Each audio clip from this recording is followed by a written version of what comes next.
घुमा फिरा के इसके विषय में मैं आपको एक स्टोरी बताना चाहता हूँ। एक कहानी है।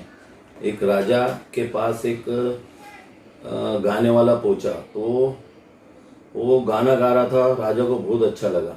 राजा ने बोला कि आप इनको सोना दे दो, बहुत अच्छा गाना गाया है। फिर उन्होंने और एक अच्छा गाना गाया, उसको चांदी दे दी, बहुत अच्छा गाना गा रहा है। ऐसे करते करते उनको हीरे जवाहरात मोती जमीनें जायदाद बहुत सारी दे दिए। और वो गायक कवि बेचारा अपने घर पे गया खुशी खुशी, और अपने परिवार से बोलने लगा कि बहुत अच्छा, आज मुझे तो राजा ने बहुत सारा मुझे तो पैसा दे दिया, सोना दे दिया, चांदी दे दिया, बहुत सारा दे दिया। ऐसा करते करते करते करते एक हफ्ता बीत जाता है। एक हफ्ते के बाद में फिर वो राजा के पास आता है, तो राजा को कहता है कि भाई मुझे आपने तो सोना चांदी हीरे जवाहरात सब दिए थे, अब वो मुझे दो आप। तो राजा बोला इसमें लेने देने की क्या बात आई, आपने मुझे गाना सुनाया, मेरे कान को अच्छा लगा, मैंने आपको इतनी सारी चीज दी, आपके कान को अच्छा लगा, इसमें लेने देने की बात कहाँ है। तो यही किया है मोदी ने।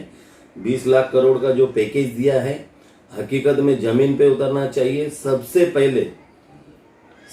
पहले जो हमारे मजदूर साथी जिनके कंधों के ऊपर ये भारत बना है, ये भारतवर्ष में आज जो सोने की चिड़िया जो कही जा रही है, इन मजदूरों ने खड़ा किया है। इतने ऊंचे ऊंचे टावरों में जो रहते हमारे नेता लोग, हमारे जो मिनिस्टर लोग, जो मोदी साहब ने जो अपनी इतनी 5 स्टार ऑफिस बनाई है, वो मजदूरों ने बनाई है। आज वो मजदूरों का हाल देखिए आप। मैं बोलना चाहूंगा, योगी जी बोल रहे कि मैंने 10 लाख लोगों के लिए एक क्वारंटाइन सेंटर बनाया है। योगी जी माफी चाहता हूं, आप सबसे पहले रोड पे बस निकालिए, जहां जहां पैदल दिखे आपको उनको भर के लेके जाइए। केंद्र सरकार से मैं गुजारिश करता हूं, आप 100 ट्रेनें चला रहे हो, 50 ट्रेनें चला रहे हो, अगर इनको लेके जाना था तो आपकी नीयत साफ रखिए, आपकी नीयत में ही खतरे है। इसलिए मैं चाहता हूं पहले इन मजदूरों को इनके घरों तक पहुंचाए, और इन मजदूरों को आज जरूरत है। आपने 1 राशन कार्ड की घोषणा पिछली बार की थी, वो अभी आप अगस्त में लागू करोगे। लोगों को जरूरत राशन की आज है, आज। मैं कल सुन रहा था, हमारी स्मृति ईरानी जी ने कहा, जो महिला विकास मंत्री है, कि हमने 80 लाख परिवारों को राशन दे दिया है। मैडम, आप पहले आपकी जानकारी अच्छी लीजिए। 80 लाख परिवारों को, अगर एक परिवार में 4 होंगे तो 400 करोड़ लोगों को आपने दे दिया। हमारे देश की आबादी 135 करोड़ है। मैडम, इस प्रकार से गरीबों का मजाक मत उड़ाइए। ये मोदी सरकार के ढकोसले हैं। भाषण से कुछ होने वाला नहीं, आप राशन दीजिए।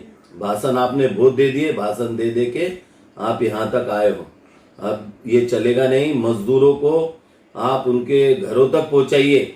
यहाँ पर हमारे सोशल जो एनजीओ है, लोकल हमारे जैसे छोटे छोटे कार्यकर्ता है, वो उनको पानी की बोतल दे रहे, केला दे रहे, बिस्किट दे रहे। आप ट्रेन में उनको खाने की व्यवस्था कीजिए, स्टेशन पे खाने की व्यवस्था कीजिए, उनको उनके घरों तक पहुंचाने की व्यवस्था कीजिए। ये झूठे वादे और ये झूठे आंसू ढकोसले मत दिखाइए मोदी जी।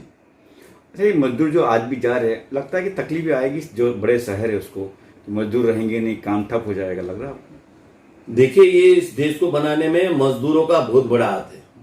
मैं जिस तबके से आता हूं, हम भी मजदूर हैं, लेकिन आज मजदूरों की इस सरकार ने कोई भी रियायत दी नहीं है। जो भी रियायत दी है इलेक्ट्रिक कंपनियों को दी है। अरे मोदी जी, आप इनके 2 महीने का बिल माफ कर देते, आप इनको खाने का की व्यवस्था करवा देते। आपने कहा है कि कोई भी मजदूर भाई भूखा नहीं सोएगा, कोई भी। आज तो मैं आपके चैनल के माध्यम से, जो दूसरे चैनल है, जो मोदी चैनल है, वो भी दिखा रहे कि रोड पे लोग भूखे मर रहे हैं, छोटे छोटे बच्चे रो रहे हैं, मिट्टी को खोद खोद के, घास को खोद खोद के पत्तों को खा रहे हैं। तो इस सरकार को तो तुरंत इस्तीफा दे देना चाहिए। हाँ राजेश भाई, अगर बात करें तो हाल ही में आपने देखा कि महाराष्ट्र बॉर्डर पे ट्रेन हादसे में 13 लोग की जान गई।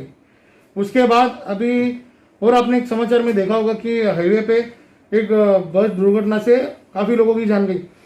तो ये सब जो अपने गांव जा रहे थे जिनकी जान गई, ये सब का जिम्मेदार किसको ठहराना चाहेंगे आप? इसका जिम्मेदार केवल एक ही है, केंद्र सरकार। राज्य सरकारों के पास अगर केंद्र सरकार अगर सुविधा मुहैया कराएगी तो लोग सड़कों पे नहीं निकलते थे। एक बार आपने देखा सूरत में हुआ, अहमदाबाद में हुआ, बांद्रा स्टेशन पे हुआ, उस टाइम पे केंद्र सरकार सतर्क में आनी चाहिए थी। राज्य सरकारों ने अपना पालन निभाया, राज्य सरकारों ने मजदूरों को घरों पे रोकने की बहुत कोशिशें की, लेकिन राज्य सरकार के हाथ में नहीं है। जबकि लॉकडाउन करने के लिए मोदी साहब आते हैं, सारी की सारी नीति मोदी केंद्र सरकार के हाथ में है। तो इन लोगों की जो जिम्मेदारी है वो जिम्मेदारी केंद्र सरकार की है। आज भी एक भरे हुए ट्रक में को टक्कर मार दी गई, 21 लोगों की जान गई है उत्तर प्रदेश में। और हमारे योगी साहब बोल रहे हैं कि मैंने 10 लाख लोगों को रहने का, उनको क्वारंटाइन करने की मैंने व्यवस्था की है।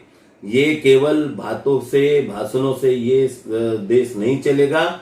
इस देश ने नोटबंदी, जीएसटी और बहुत सारी ऐसी तकलीफें झेली है। जब से केंद्र में ये सरकार आई है, इस देश को ग्रहण लग चुका है। इन मजदूरों को सबसे पहले ज्यादा जो तकलीफ हो रही है आज मजदूरों को हो रही है। आज हमारे मजदूर भाई सड़कों पे पैदल निकलने को बाध्य है। तो क्या ये केंद्र सरकार का काम नहीं है कि इनको बसों से लेके जाया जाए? नेशनल हाईवे पे जब लोग जा रहे हैं, उन नेशनल हाईवे पे आप गाड़ियां उतारिए, वहां पर बस भेजिए और लोगों को ले जाके उनके घरों तक पहुंचाइए। अच्छा राजेश भाई, अगर बात करें तो जैसे कि सारे देशवासियों को पता है कि लॉकडाउन का समय चल रहा है, हाईवे पे गाड़ियां नहीं चल रही है, उसके बावजूद भी ये एक्सीडेंट हो रहा है। तो इसको क्या मानेंगे आप? ये षड्यंत्र रचा जा रहा है गरीब लोगों के लिए कि ये अचानक एक्सीडेंट हो रही है? नहीं, देखिए मैं आपको बताना चाहता हूं, बहुत सारे कुछ ड्राइवर है जो ट्रांसपोर्ट के ड्राइवर है, वो 24 घंटे गाड़ी चला रहे हैं, 24 घंटे गाड़ियां चला रहे हैं। और बीच में हमारे केंद्र सरकार ने शराब की दुकानें खोल दी। तो ऐसे में कुछ ट्रांसपोर्टों ने अपनी शराब लेके रख ली होगी और उसमें और गाड़ी रोड पे लॉकडाउन में ज्यादा गाड़ियां चल नहीं रही है तो इन्होंने स्पीड ज्यादा रखी होगी, उससे ये सब हादसे हो रहे हैं। इसका पूरा का पूरा जिम्मेदार केंद्र सरकार है। अच्छा, 20 लाख करोड़ का कुछ फायदा होगा आम जनता को? कुछ देखिए, मैं तो ये ज्यादा इसका वो हूं नहीं, लेकिन जहां तक मैं देख रहा हूं ये जो एपिसोड चल रहा है, इस एपिसोड से आम जनता का कुछ फायदा होने वाला नहीं है। अगर इनको फायदा चाहिए तो आज देना चाहिए। ये अगर अगस्त सितंबर की बात कर रहे हैं तो मुझे नहीं लगता है कि ये 20 लाख करोड़ से कुछ इनको फायदा होने वाला है, आम जनता को फायदा होने वाला है। अच्छा राजेश भाई, अगर बात करें तो सरकार ने जब पहला घोषणा किया था, इसमें बताया गया कि डॉक्टरों को, नर्सों को करोड़ों रुपए का बीमा कराया। तो आपको नहीं लगता है जो ये एक्सीडेंट हो रहे हैं, जो आम पब्लिक जा रही है, उनको भी कुछ गवर्नमेंट की तरफ से बिल पास करना चाहिए? जितनी लोगों की मृत्यु हो गई है उनको घर तक पैसा पहुंचना चाहिए, कुछ फंड देना चाहिए? देखिए, मैं आपको बताना चाहता हूं, जिस परिवार के लोग जाते हैं वो दर्द वही परिवार समझता है, और जिस तबके के लोग जाते हैं वही तबका समझ सकता है। हम मजदूर हैं, हमें मालूम है हमारे लोग जब जा रहे हैं दुनिया से, तो एक तो ऑलरेडी हम ऐसे भी मर ही रहे हैं, भूखे प्यासे मर रहे हैं। राशन देने की बात कही थी कि हम बिना राशन कार्ड वालों को भी देंगे, उसको भी देंगे, सारी बात ढकोसली थी। ना तो ये लोग राशन देने वाले हैं, ना हमारे मजदूर भाइयों को कुछ देने वाले। मैं सरकार से एक रिक्वेस्ट कर रहा हूं, तुरंत हमारे ऑटो रिक्शा वाले, हमारे सफाई कर्मचारी जो प्राइवेट सोसाइटियों में काम करते हैं, जो ठेलों पे काम करते हैं, जो छोटे मोटे रोजगार कर रहे हैं, आज उन्होंने अपने सारे पैसे खा लिए। अगर आपके अंदर दिल है, अगर इस सरकार को गरीबों की चिंता है, तो तुरंत इन्हें नगद, रोकड़ा, कैश पैसा दीजिए ताकि वो मार्केट में आए और इन लोगों की रोजी रोटी चले। अच्छा राजेश भाई, एक आखिरी सवाल जाते थे। मेरा सवाल ये है कि बड़े बड़े मीडिया, जैसे आप चैनलों पे देख रहे हैं, बड़े बड़े मीडिया हर एक गली में जाके, रोड पर जाके, लोगों के पास पैसा नहीं है तो उनका इंटरव्यू कर रहे हैं, कोई पब्लिक रोते रोते भी इंटरव्यू कर रहे हैं। तो क्या ये बड़े बड़े चैनल वालों का भी कोई फर्ज नहीं है कि उनको खुद वो अपने तरफ से कुछ मुआवजा कराए, पैसा या खाने का बंदोबस्त कराए? देखिए, आप पिछले 6 साल से हमारे जितने भी नेशनल चैनल है, इनके जो एंकर है, इनके अगर आप अकाउंट, बैंक अकाउंट देखेंगे ना, तो गिनती भूल जाएंगे। आज उनके पास इतना पैसा है क्योंकि मोदी साहब ने सबसे पहले जो हायर किया है वो मीडिया को किया। मैं सारी मीडिया के ऊपर लाछा नहीं लगा रहा हूँ, बहुत सारी ऐसी मीडिया है जैसे आप लोग लोकल हो, लोगों को सच्चाई दिखाते हैं, लेकिन जो सच्चाई हमारे इन मीडिया कर्मियों को दिखानी थी वो नहीं दिखा रहे। लोग मर रहे हैं और मीडिया चला रहे हैं हिंदू मुस्लिम, लोग मर रहे हैं, ये चला रहे हैं पाकिस्तान। हमें पाकिस्तान को तहस नहस करने में कोई ज्यादा वक्त नहीं लगेगा।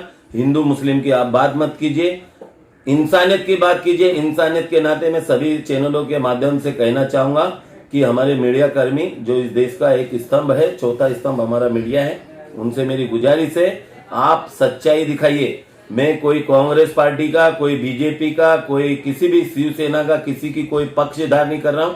हकीकत सच्चाई जो है वो सच्चाई दिखाइए। मैं महाराष्ट्र के भी महाराष्ट्र विकास आघाड़ी से मैं गुजारिश करता हूं, अगर आपको इस देश को, महाराष्ट्र को बचाना है, मुंबई शहर को बचाना है, तो सबसे पहले जो गरीब लोग, जो नीचे के तबके के जो मजदूर लोग हैं, जो ऑटो रिक्शा वाले, जो रोज खोदते, रोज खाते, रोज कमाते हैं, ऐसे लोगों को तुरंत आप नगद पैसा दीजिए ताकि इनका घर बसर हो सके, इनका गुजारा हो सके और ये जी सके। वरना अभी तो ये लोग ऐसे मर रहे हैं, दिन ऐसा आएगा हम लोग आत्महत्या तक कर लेंगे। अच्छा राजेश भाई, आखिरी सवाल है मेरा कि लॉकडाउन को देखते हुए आज 3 महीना बीत गया, सरकार ने केंद्र सरकार से समय काफी मांगे, कल का लास्ट डेट है 17 तारीख का, तो आपके हिसाब से अगर आप पे ये फैसला डाला जाए तो आप क्या बोलना चाहोगे भाई? देखिए, मैं बताना चाहूंगा, जब केंद्र सरकार ने और बहुत सारी राज्य सरकार ने बोल दिया है कि भाई आप इसके साथ में जीना सीखिए, तो आप लॉकडाउन को थोड़ा ढील दीजिए, लोगों को काम करने दीजिए, उनको थोड़ी सी सहूलियत दीजिए, उनको समझाइए कि भाई आपको कैसा जाना है। अगर आप घरों में बिठाओगे तो उनको घरों में आप राशन पहुंचाइए, उनको घरों में पैसा दीजिए, वो घर को करेंगे कि आज लोग जो रोडों पे निकले, सड़कों पे निकले, उनका प्रमुख कारण ये है कि आप कोई छोटा छोटा एनजीओ उनको सिर्फ खाना दे रहा है, लेकिन उसके लिए चाय भी चाहिए, उनके लिए और कुछ बच्चे लोगों के लिए बिस्किट वगैरह भी चाहिए, फ्रूट्स वगैरह भी चाहिए, वो कहाँ से लाएंगे? तो मेरी सरकार से यही गुजारिश है, अगर चौथा लॉकडाउन आप करना चाहते हो तो उसमें ढील दीजिए और कुछ सारे जो जरूरी चीजें उनको खोलिए। लॉकडाउन है, हकीकत में लॉकडाउन होना चाहिए, लेकिन इस प्रकार से जब सरकारें बोल रही है कि इसके साथ जीना सीखना चाहिए, तो जीने का हमें मंत्र दीजिए और हम लोग उस पर अमल करेंगे।